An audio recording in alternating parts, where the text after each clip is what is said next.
Welcome to the John Kentera Show on YouTube, San Diego Sports Talk. We thank you very much for tuning in and really appreciate all the great support that we've gotten as we've started this a couple of months ago, and we continue to get a lot of views and a lot of subscribers. So if you are tuning in for the very, very first time, would really appreciate if you'd subscribe to our YouTube channel. We try to do this at least twice a week, and we normally wrap up a Padres series and get you ready for the next series. Well, lot to cover today. But again, if you would subscribe, you can follow me also on Facebook at John Kentera and on X at Coach Kentera 44.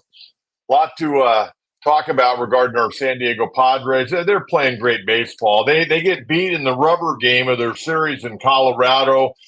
For some reason, man, they just don't fare well against the Colorado Rockies. The Padres finished their 13 games against the Rockies this year with a 5-8 record. Ouch.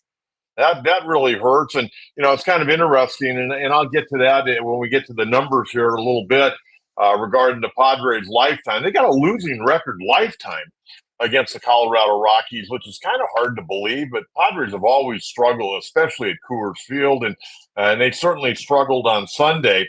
Young rookie right-hander went out there and did a pretty good job against the boys. Boys couldn't really get a whole lot going against the young Bradley Blaylock. He went 5 2/3, 6 hits, 1 run, 3 walks, 2 strikeouts. He didn't end up getting the win. The bullpen came in and did a very nice job for the Rockies. Padres get beat 3-2. They out hit the Rockies on Sunday 7-6. But once again, Padres, man, they had a rough go in the 3 games. They win 1 out of 3. But they had a rough go with runners in scoring position. They left 9 runners on Sunday, and they were 0 for 4, and they were 4 for 24 in the 3-game series. Ouch, that hurts. So there were some problems in the series against the Rockies, and we got a lot to talk about. We're going to get into the Ha-Seong Kim injury on Sunday. What does that mean for the Padres? But I want to talk about Joe Musgrove. Joe making his second start since coming off the IL, and once again, did a great job. Watching the game, I really wanted Mike Schill to maybe let him try to get through that 5th inning. There was no doubt he was losing his command, but a good baseball decision by Mike Schill.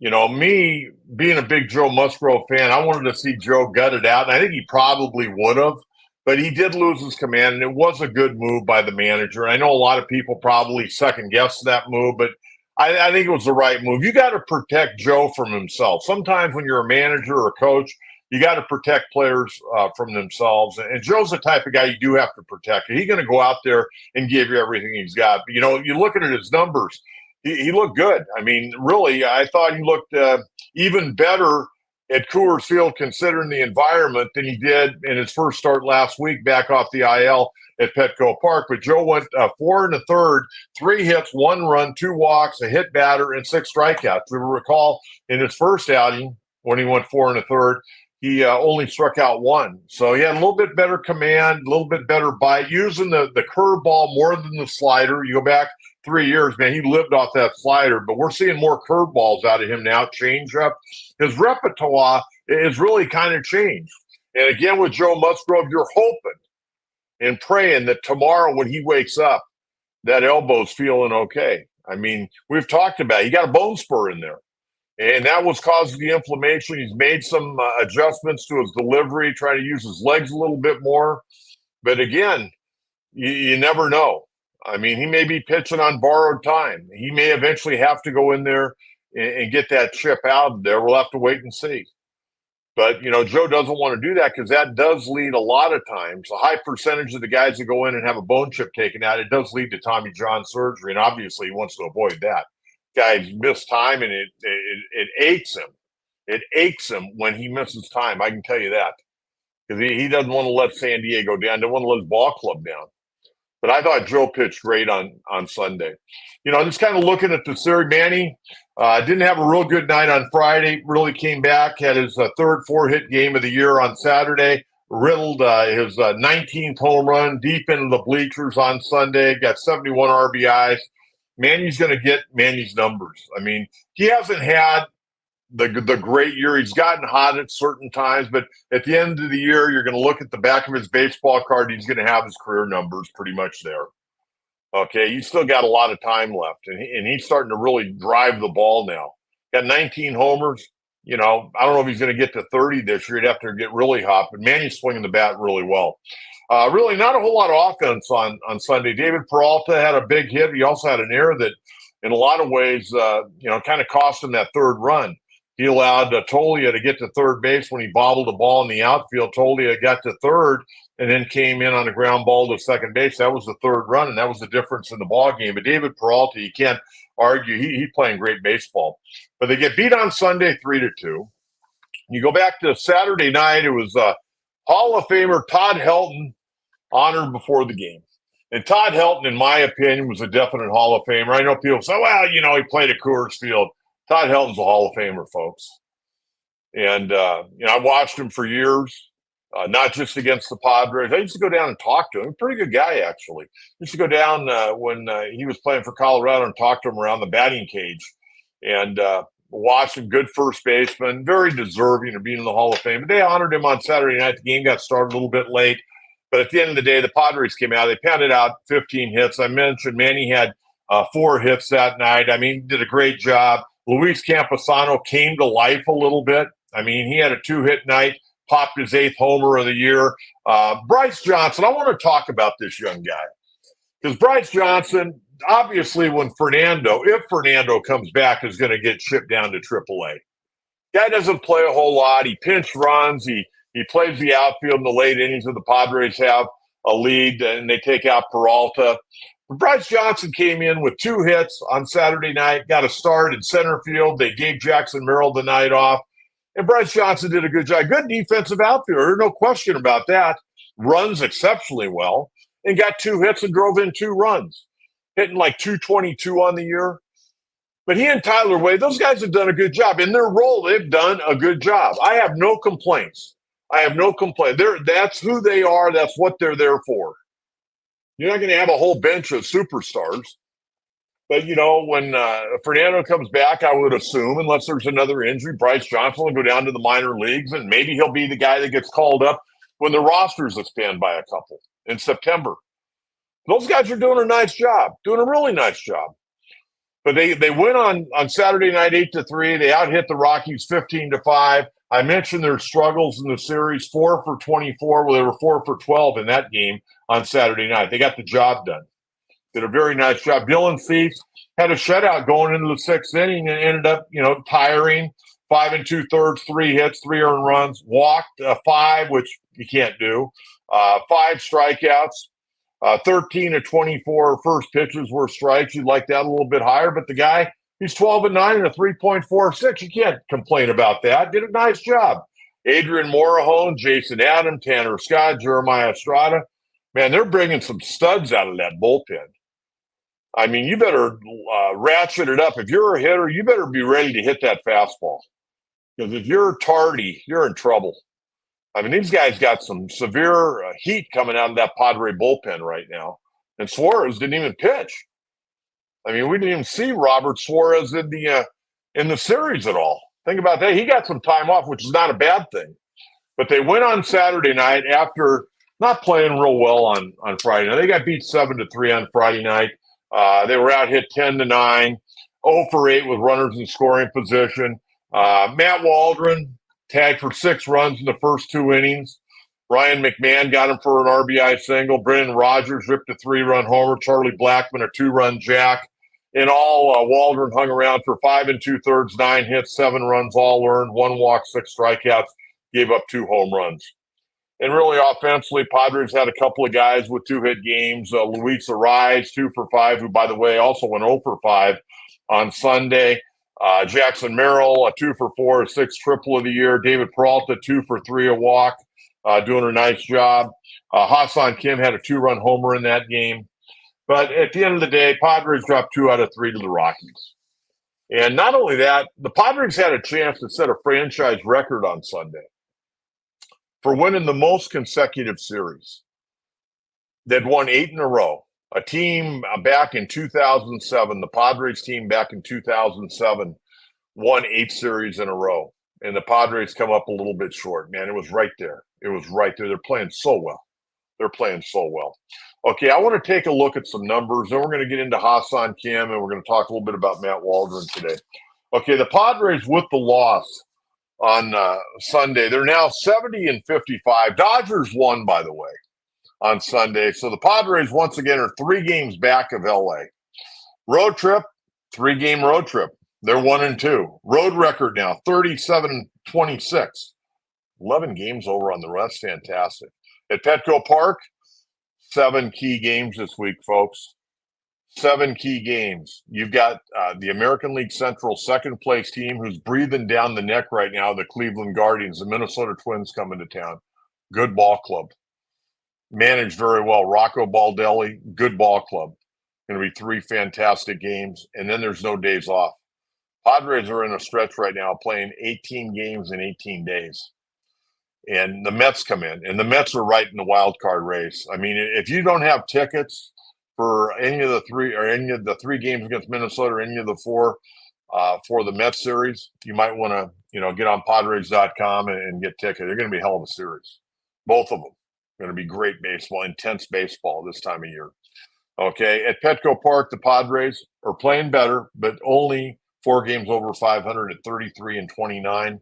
August record with the loss on Sunday, they're 11-4 since the All-Star break, a sparkling 20-6. That's great baseball. Rubber games with the loss on Sunday. Padres now are 9-4. 1-run games are 17-14, and 1 or 2-run games this year they're 28-20.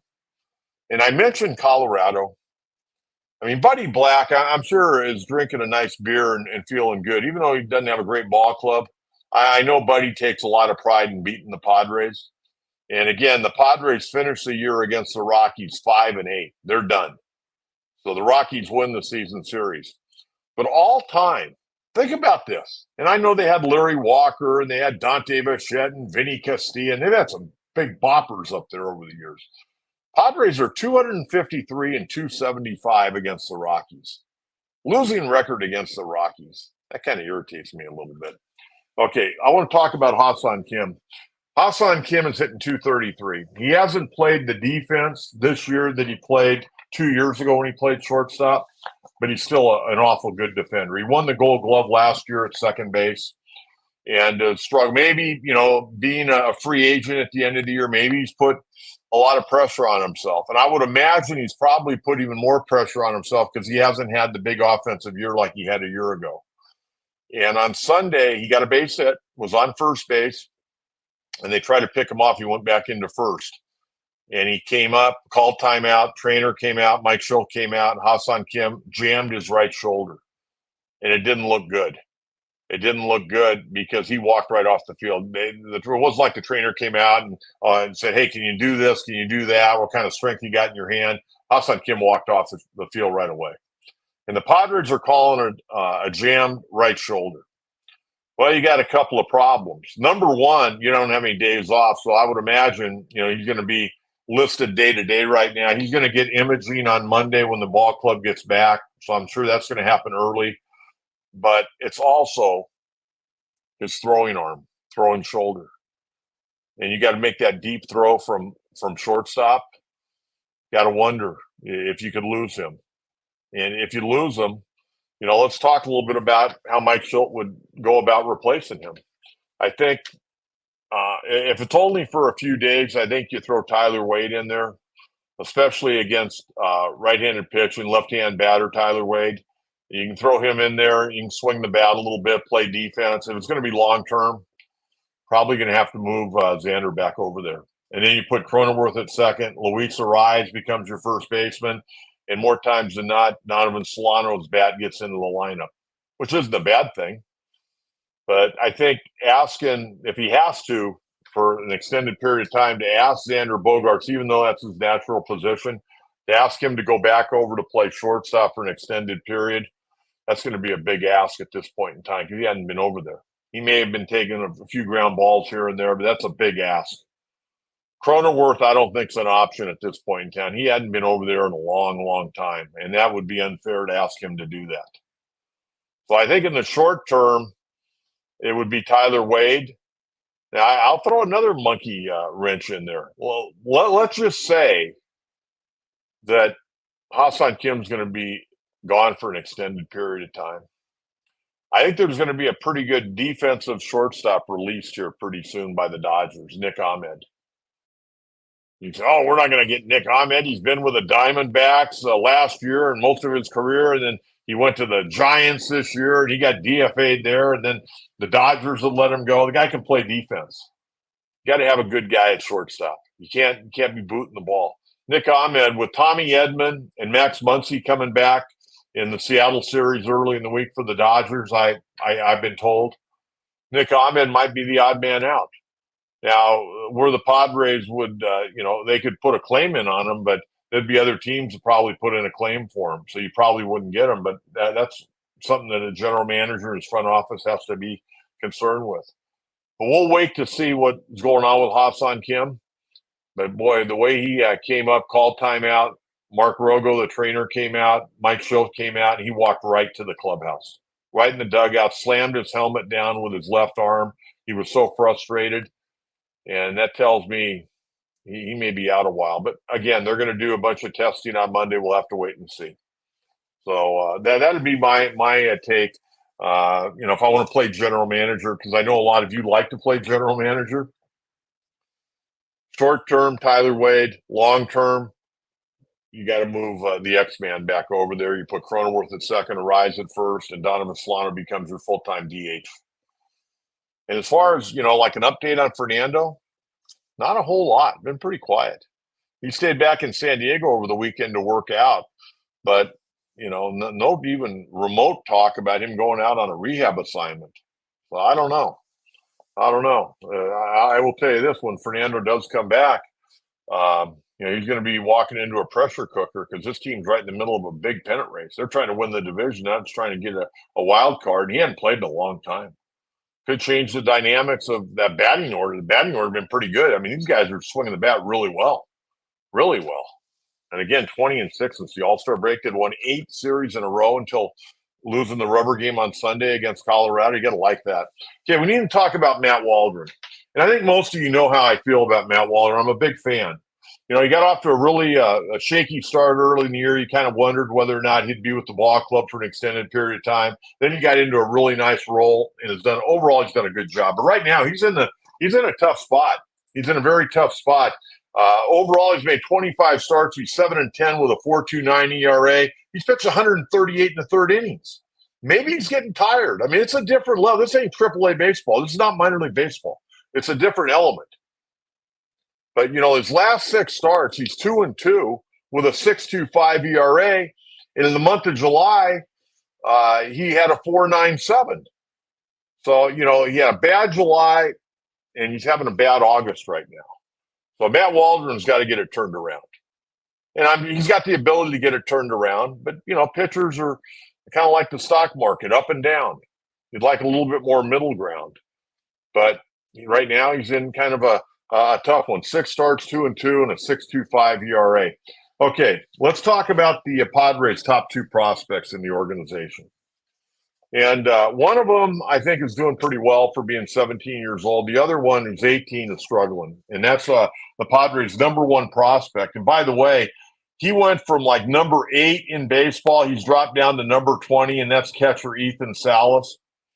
Ethan's having a rough time at high A ball. He got 350 at bats right now. He's hitting an even 200 with a 292 on base percentage. And again, he's 18 years old. Is it a mistake that the Padres invested a lot of money in him? Absolutely not. A guy can catch, he can throw, he can run actually for a catcher. His numbers are ugly, really ugly. On base percentage, 292. But there's some power there. He's got 21 doubles, 2 triples, 3 homers, and 41 RBIs. I like the doubles. You get bigger and stronger, you get your man strength. Some of those doubles may carry out of the ballpark. Kid's 18. And I always urge whatever organization, man, take your time. Don't rush these guys to the big leagues. Let them get their at-bats in. Let them develop. Everybody develops at a different pace. There's no perfect timeline. A lot of organizations nowadays, because there's a lot of money involved, they bring guys up before they're ready. And then the guys fail and they send them back down and they feel like they disappointed their organization or disappointed their family, and it's tough. It's tough to get to the big leagues, and it's even tougher to stay. But Ethan Salas having some problems right now. But you know what? He's playing a lot. You got to find a way to grind through it, get in the weight room in the offseason and come back and maybe even start in high A ball again next year and then work your way, to double A. I mean, you go 1 year at a time, be in the big leagues by the time he's 21. That'd be great. But right now he's going through the growing pains of being a young ball player and maybe for the first time in his entire baseball career having to struggle. And it's not physical as much as it is probably mental.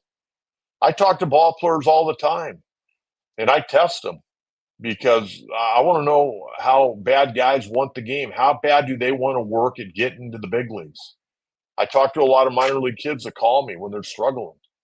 And I said, hey, man, get in line. Not easy. It's not easy. If it was easy, you'd have a lot of guys chomping at the bit to get to the big leagues, but it's a grind. You're going to have those times where you hit 220 and you wonder if you're going to get released. Not that Ethan Salas is going to get released, but you got to go through those growing pains, especially when you've been a superstar coming up. You've never been really struggled. And when you do struggle, whether you're a pitcher or hitter, so some guys never able to overcome it. Other guys, they fight through it and they figure it out. It's like a pitcher down in the minor leagues. He's come through the minor leagues throwing that fastball by everybody. All of a sudden he gets to double A and starts getting turned around, and he hasn't developed his secondary pitches. And it takes him a while. His head's kind of spinning because he's not getting anybody out, and he's got to go back to work and come up with something else in his toolbox. Same thing with hitters. Ethan Salas, it's not a bad thing that he's struggling. It's how he's going about it. Is he moping, or is he out there, doing early work, hitting off the tee, soft toss, doing all that stuff? And hopefully the Padres have one guy working with him, not two or three guys telling him, you got to do this or you got to do that, to where the kid gets confused. So you got to have one guy you can really count on that can help you. And then the other kid is right up at Lake Elsinore. A lot of you folks have probably seen him play. Leo DeVries. Great young player, 17 years of age, 6'2", 183, playing in the Cal League at 17. That's damn good. Guy can run. He can run. He got 360 plate appearances right now, 299 in at-bats, hitting 238, 361 on base percentage, 442 slug, 803 OPS. 17 years old playing in the Cal League. That's good. That's really nice. Got 22 doubles, 3 triples, 11 dingers, 38 RBIs, and 13 stolen bases. Leo DeVries doing a nice job. But he'll have his struggles. They all do. I don't care who it is. You're going to have struggles. But that's not a bad thing. Okay, I want to talk some letters to the coach. I got some letters this week from some of you folks. Susan in Escondido. Coach Kentera, big fan, and thanks for doing the podcast. What do you think the Padres will do with Jurickson Profar after this season? Susan, that is a great question. I would imagine that he would get probably a 3-year deal and maybe 8, 9, maybe 10 million, maybe 3 years, 10 million a year. I don't think you will break the bank on a guy that's over 30 years of age. I don't know. And it really kind of depends on what other teams are looking at. I think Jurickson a good guy to have in the clubhouse. I think he's a nice piece. I think he's earned his starting spot with the Padres. He's certainly earned his spot in the All-Star game this year.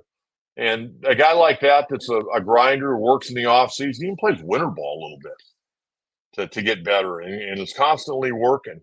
I wish him the best, but if you're the Pod, you can't overpay a guy like Jurickson Profar, especially with the contracts you already have out there. But that's a good question. And that's something, Susan, that we're going to keep our eye on. I guarantee you that. Okay, Miguel in Oceanside. Coach K, when are you going to get back on the radio Monday through Friday? Love the podcast.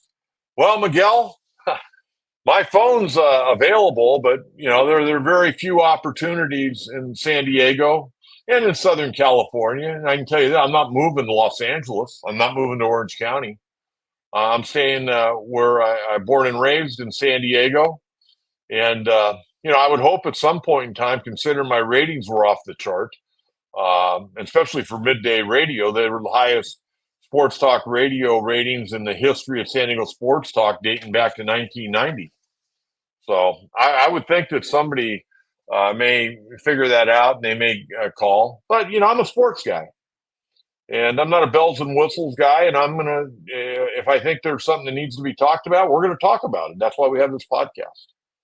But I certainly didn't burn any bridges in the radio business in San Diego. Everybody knows that what happened to me was unfair. Okay, Dennis and Hillcrest, Coach Kentera, what's your opinion of San Diego State football? Well, Dennis, I'll be honest with you. It's hard to say right now because I haven't seen them other than just a little bit of tape. I'm planning on going to their first game on August 31st, 5 o'clock against Texas A&M Commerce. I love Snapdragon Stadium. I certainly wish the very, very best for Coach Lewis. He's brought in a lot of new players that I'm going to have to get familiar with. It looks like he's got some offensive weapons. Depending on who the quarterback's going to be. I think they've got a nice group of quarterbacks, actually. They got some depth there for the first time in a long time. I think the offensive line has some talent, but they've got to come together. They brought in a lot of new receivers. Mekhi Shaw's coming back. I know he's been banged up in training camp a little bit, but they've got a good ball club. They've got a lot of good players, and I think they can gel into a good ball club. Defensively, I know when they had that scrimmage at Snapdragon Stadium a week ago, the defense kind of dominated, but that's not uncommon for this time of year. I think the defense could be a little bit of a question mark until you see them, really go against some top-notch caliber opponents. Offense, I think they're going to find a way to score some points, whether they're running it, throwing it, combination. Special teams, you always worry about the kicking game, especially in the first game. The punt protection, field goals, field goal protection, coverage schemes, who's on, the different special teams. That always scared me. When I was coaching high school football, first game of the year, I was always petrified of special teams. And whenever, I was doing the Aztecs years ago on radio, I always worried that first game. I mean, you think you got the right guys on the coverage teams, the kickoff coverage team, but you just never know. Because you don't go full bore in practice normally. You don't want to get anybody hurt. But I'm anxious to be there August 31st. Hopefully they'll get a great crowd, get Coach Lewis and the program rolling. That would be cool. And I'm hoping Keenan Kristen, the young man from Madison who went to SC and transferred a year ago down to San Diego State, I would hope that I know he's been in a walking boot, got a high ankle sprain. Man, those take forever. It's his senior year. I'd love for him to get back healthy. Gives him another weapon, especially on the outside, because he can return kicks, and he can also be very valuable, I think, in the passing game, catching the ball out of the backfield. So I'm hoping Keenan Kristen can get back in there. But I am excited for Aztec football.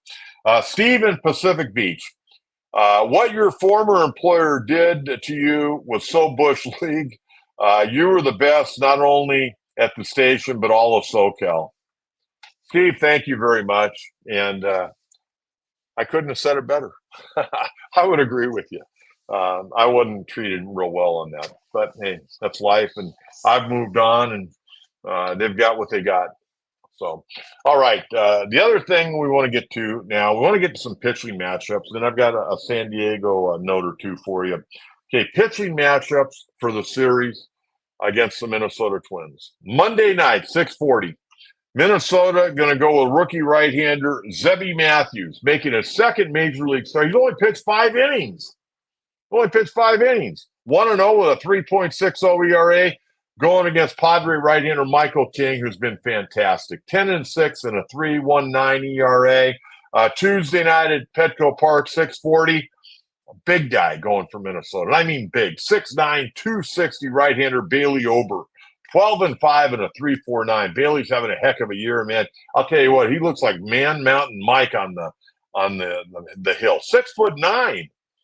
And he's going to go against left-hander Martin Perez, who's pitched so well since coming over from Pittsburgh, making his third start for the Padres, 3-5 and a 4.62 ERA, doing a marvelous job. Wednesday afternoon at Petco Park. Now, this game's going to be a late game. It's going to be 3:40, not the customary 110 or 1240. They're going at 340. It'll be another rookie right-hander going for Minnesota. Simeon Woods Richardson, 4-3 and a 3.77 ERA, going against Padre right-hander Matt Waldron, 7-10 and a 4.29. And then remember, the New York Mets come in right behind the Twins. They'll be here Thursday, Friday, Saturday, Sunday. A big week of baseball at Petco Park. There's no question about that. Okay, we got some other things we need to get to. I want to get to the standings right now. Let's get to the standings, and we'll get you up to date. And I want to make mention of a couple of San Diego notes. Okay, the standings in the National League West. Dodgers ended up eking out a 2-1 victory on Sunday in St. Louis. They took 2 out of 3 from the Cardinals. The Dodgers now 73-52. 73-52. The Padres with the loss, they dropped to 3 games back. Arizona, they dropped all 3 games against Tampa. They're 4 games back at 69-56. Then you got the Giants who won on Sunday. They're back to the 500 mark at 63-63. And the Colorado Rockies taking 2 out of 3 from the Padres over the weekend. They're at 46-79. So the Padres right now, 3 games back of the Dodgers, Diamondbacks, 4 games back of the Dodgers. Let's take a look at the wild card, because the Padres are sitting awful good in the wild card right now. You got to like where they're at. At 70-55, they've got a 3.5 game lead in the wild card. Diamondbacks have a 2.5 game lead. So those 2 teams are looking pretty good. The Braves, they're won their last 2 games against the Angels. They're at 66-58. The New York Mets coming in.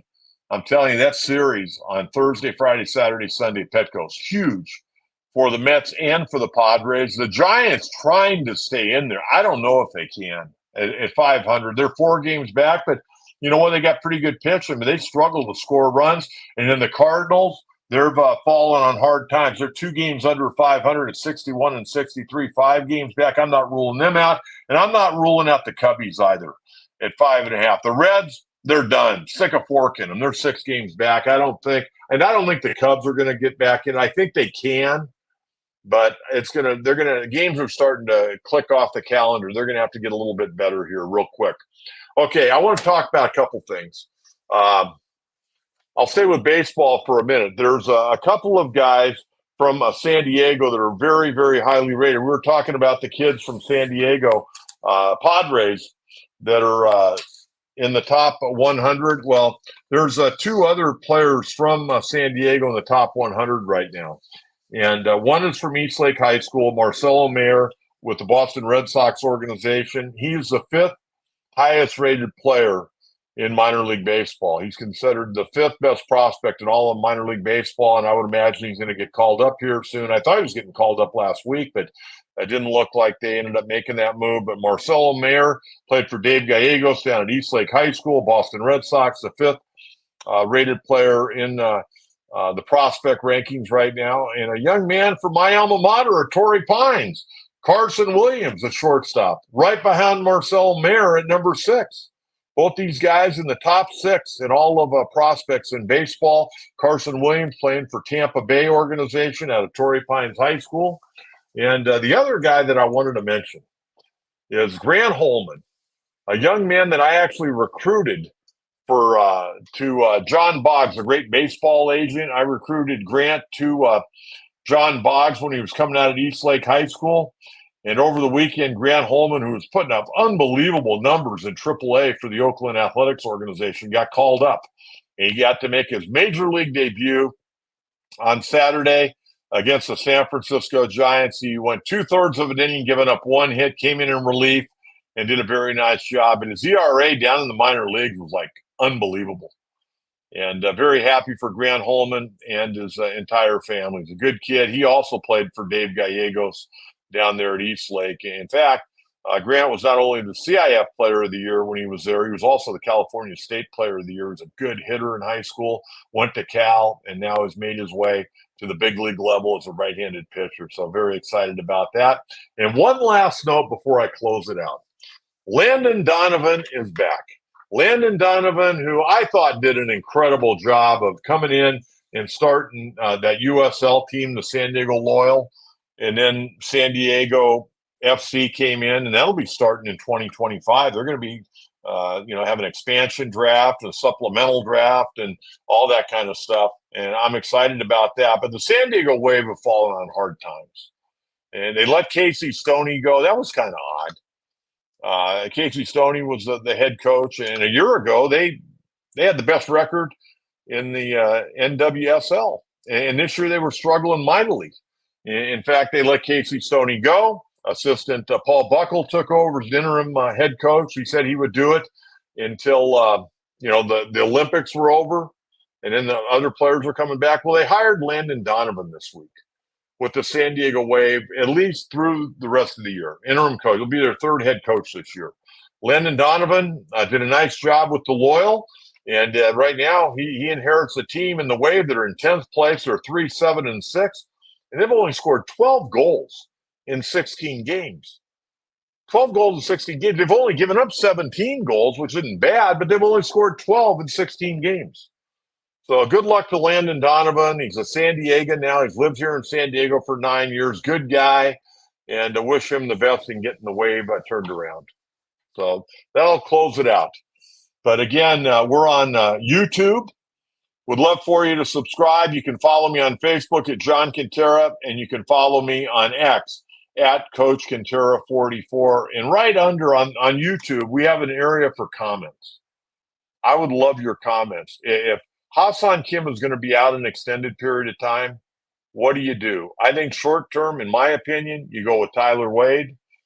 If Nick Ahmed becomes available, you put in a waiver claim for him. Great defensive shortstop, has won a Gold Glove. Probably going to get DFA'd, I would think, from the Dodgers, but, wait and see. But, the teams that have the worst record always get the pick of the litter on waiver claims. But Padres may put in a waiver claim. Who knows?